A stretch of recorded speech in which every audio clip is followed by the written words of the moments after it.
Bonjour, allez ça va commencer, petit résumé des 12 coups de midi d'aujourd'hui. Jean-Luc Reichmann s'était bien coiffé, le maître de midi, 321 968 € à son compteur. Au coup d'envoi, question suspense, va-t-il avoir une question difficile? Enfin, voyons. Alors, quel terme désigne communément un message SMS à caractère sexuel envoyé d'un téléphone mobile? Donc, bien sûr, c'était le sexto. Donc, question facile. Après, vous aviez le sympathique Anthony qui était venu avec Amélie, son amie. Bonjour Amélie. Donc, la question.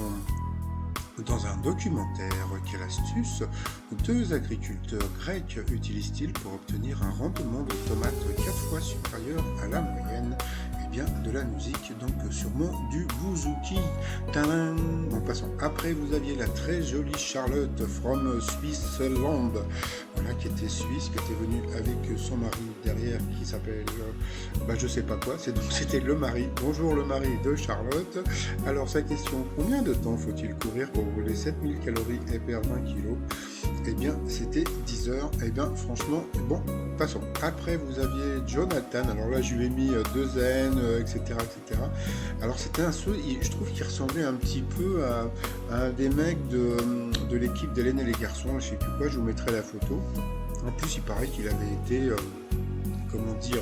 finaliste de Mister France. Donc c'est vrai qu'il avait une belle gueule. Il était venu avec sa famille. C'est vrai qu'en plus sa petite fille est plutôt mignonne. Plutôt vraiment très mignonne. Alors qui répond au titre rageux dans le titre Insolent Force? Donc c'était bien sûr Big Flo et Oli.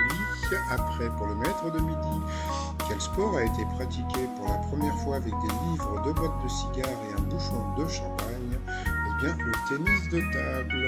Ensuite, à quel endroit Donald Trump rêve-t-il d'être représenté? Eh bien, c'était sur le War Rushmore. Pour quelle raison Yannick Noah a-t-il décidé de porter des dreadlocks en 1982? Eh bien, c'était pour faire une petite blagounette. Ensuite, comment le fleuve qui coule à Paris devrait-il s'appeler? Eh bien, c'était Lyon. Après, comment appelle-t-on les arrêts que doit respecter un plongeur sous-marin lorsqu'il remonte à la surface?